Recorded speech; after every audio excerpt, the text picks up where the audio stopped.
Buenas, buenas, ¿cómo están? Mi nombre es Camille Ferri, soy actriz y estratega de marketing y este es mi primer video en el canal. Nunca creí que iba a estar haciendo videos para esta plataforma, pero bueno, acá estamos.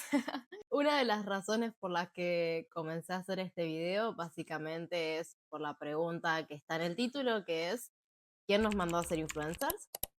Esta pregunta me la vine haciendo hace un par de días cuando empecé a pensar el empezar a trabajar un poquito más con mis redes, a crear contenido, a buscar mi público, a ver qué contenido crear y demás, lo cual me originó esta pregunta de decir, ¿por qué nos queremos dedicar a ser influencer o quién nos manda a ser influencers? Para empezar un poquito, una de las cosas que me gustaría responder es que el influencer normalmente sucede cuando el contenido que realiza se le vuelve viral y la gente empieza a tener como más captación a su contenido y empieza a estar más interesada en el contenido y lo que hace.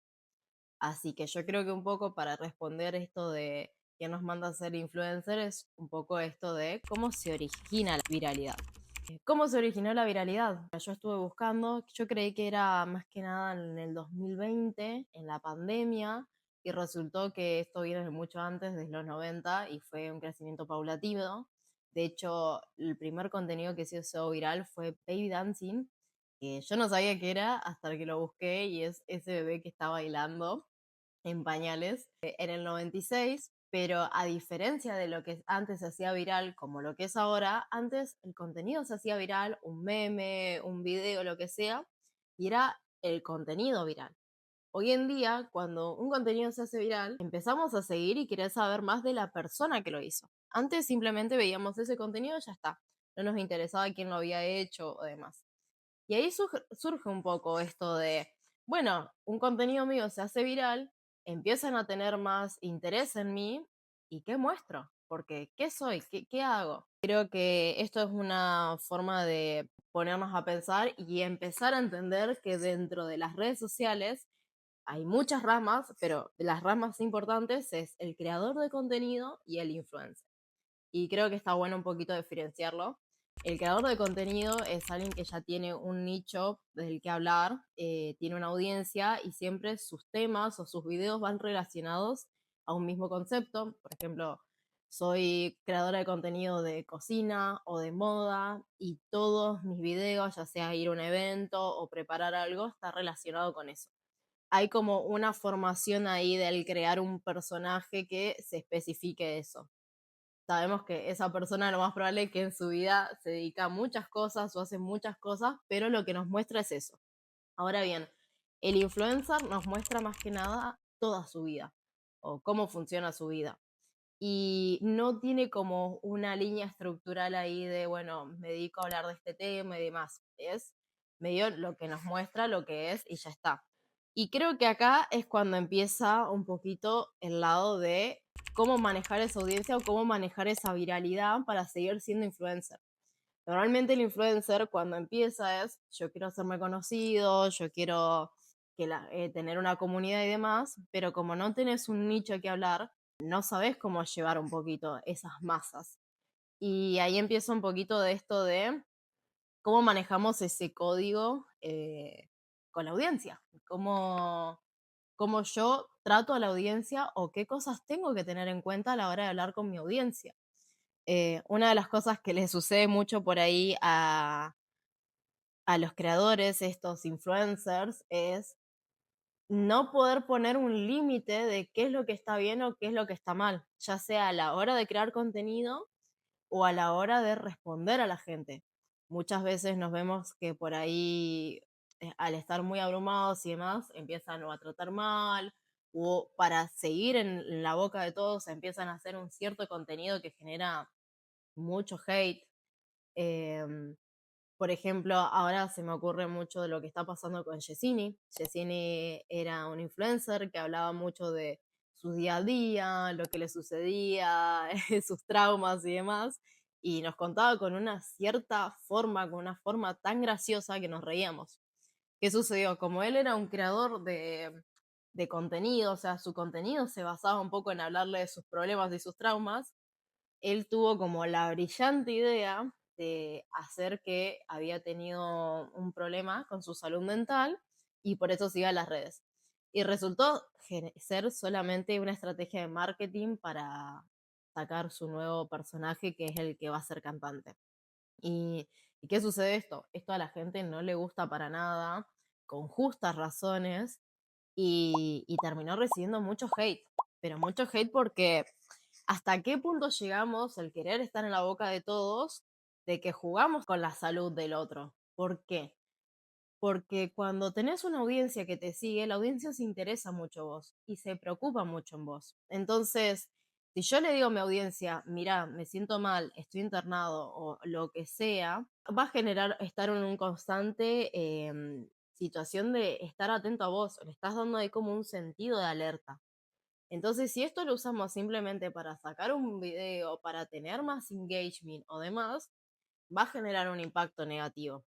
¿Por qué? Porque la audiencia que tenés, tu comunidad, va a pensar que lo estás tratando de idiota y que no te interesa más que su número suba, tipo, que tu número de likes, seguidores y demás suban. Esto genera mucho hate. Y acá viene algo que muchas veces los influencers no saben cómo manejarlo, y es cómo responder al hate. Normalmente terminan bloqueando o contestándole mal a su audiencia, y eso hace que tenga un efecto rebote y te terminen odiando más. Bueno, yo sé que también hay otro caso muy viral que es Mujer de Buena Pasta. Mujer de Buena Pasta no sé dónde es, pero sé que creaba mucho contenido relacionado también con temas así de situaciones familiares en la adolescencia, todo lo que es la depresión y demás. Y después en un momento, cuando su personaje murió porque se habrá quedado sin ideas o lo que sea, empezó a mostrar medio su día a día y a hacer challenges, cosa de día. La gente empezó a notar que ella no era simplemente una adolescente con problemas, sino que era una chica millonaria, hija única. No, mentira, hija única no es, tiene más hermanos, pero parece como una vida muy de hija única. Y empezó a mostrar de que tiene un estatus social muy alto y demás, y a la gente aún así eso no le molestaba. Lo que empezó a molestar es cuando ella empezó a hablar de contextos sociales más bajos que ella no conocía. De hecho, se hizo un challenge de... Ay, no me acuerdo cómo se llama el video. Que ojitos... No sé si se llama Ojitos Mentirosos, pero de que hablan mucho de la situación como están en México y se visten de payasos, se disfrazan de payaso, y cuentan situaciones muy vulnerables que suceden. Muchos influencers, muchos empezaron a hacerlo con el contexto social que está pasando su país. Y lo que sucedió con Mujer de Buena Pasta es que ella simplemente mostró su estilo de vida. Y acá empieza un poco de la falta de empatía que puede mostrar el influencer por seguir hablando del yo. Y hablar de uno mismo a veces causa rechazo, porque lo que más quiere tu comunidad es sentirse identificada. Entonces, si vos me hablas de vos y encima no tiene nada que ver con mi estilo de vida, te va a generar un hate. Y ahí empieza de él cómo respondemos un poco al hate. Yo veo que muchas veces lo que es los influencers y demás, como no están acostumbrados a recibir hate y de golpe viene esa masa de odio, terminan respondiendo con más violencia. Y esto sucede de que la gente empieza a tener rechazo. Y ahí es como un poquito de, bueno, ¿qué hacemos? Hice un video, me disculpo. Mis disculpas no son sinceras o no me muestro como el público lo quiere, o termino contestándole mal a mi público. Ese público me empieza a dejar de lado y claro, yo pierdo mi viralidad, por ende pierdo mi posición de ser influencer. Y ahí es un poco de, bueno, ¿cómo hago para volver a ser influencer? Para, o sea, tener esa viralidad, para tener ser influencer, para tener esa comunidad y para seguir en mi estilo de vida que me está gustando y me gusta cómo llevarlo. Y acá empieza un poquito esto de cómo nos empezamos a vender en la audiencia. Es como, bueno, pido perdón para tratar de la poca comunidad que me queda que se quede conmigo, y empiezo quizás a hacer contenido que no tiene nada que ver conmigo, pero con tal de mantenerme viral, lo sigo moviendo. Y esto a veces pasa un poco y es por lo que yo empecé a investigar y empecé a moverme de que todos necesitamos a veces ser virales para llegar a nuestros objetivos. Si bien, o sea, no me dedico a ser influencer, yo soy actriz y trabajo en marketing, tipo, nada que ver al influencer, pero a la vez está muy cerca. A mí me ha pasado de por no tener un engagement alto o no tener la cantidad de seguidores que me requieren, perder muchos trabajos relacionados con actuación y demás, y al quien se lo dan es a la actriz que supera los 200.000 seguidores.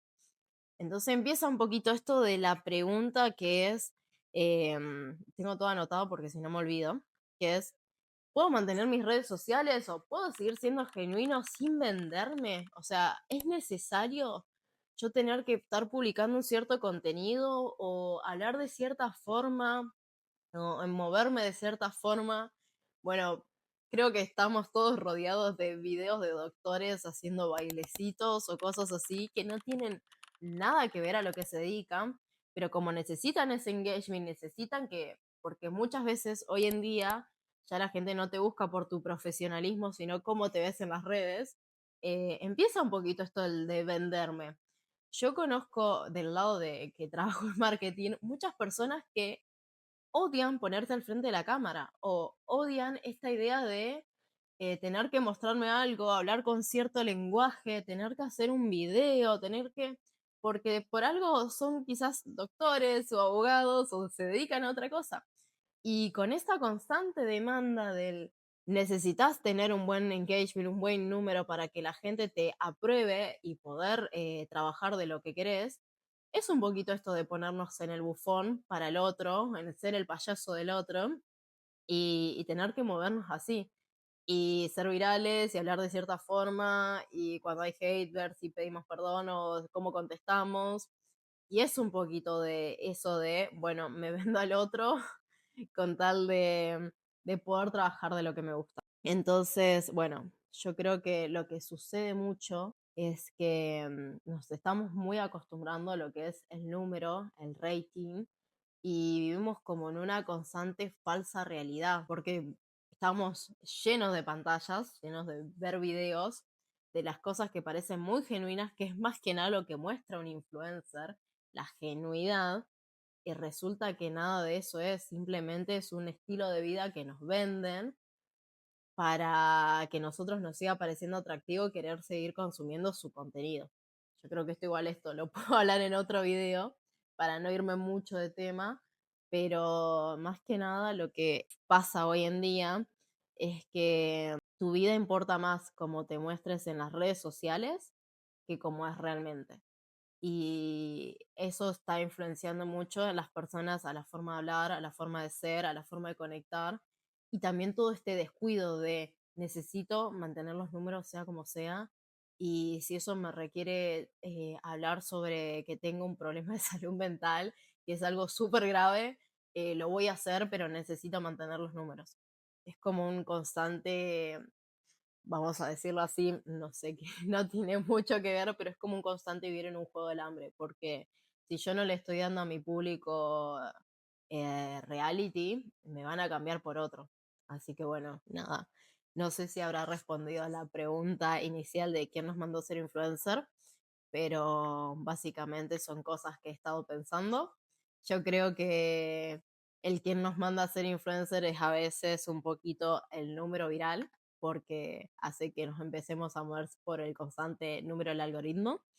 Y es muy loco hablarlo de este lado cuando yo trabajo en marketing y yo lo que hago es moverle el algoritmo y moverle la viralidad a las marcas, pero creo que a veces el pensar de cómo cambió nuestro mundo y que ahora importan más los números para conseguir un trabajo es algo muy terrible y que va a seguir así. Y estar en esa constante competencia y presión de que los voy perdiendo los números y me voy quedando en la nada es muy frustrante. Y creo que ahora la pregunta es cómo hacemos para detener eso y simplemente que la gente que sea influencer o creadora de contenido es porque le gusta y esa es su pasión y no tener que ver doctores bailando con un bailecito challenge para poder tener clientes. Así que bueno, quiero saber lo que opinan ustedes y bueno, si están hasta acá, si llegaron hasta este punto del video, la verdad que wow, hay que escucharme a mí todos estos minutos. Así que bueno, nada, les mando un beso grande y me gustaría saber qué opinan. Bye.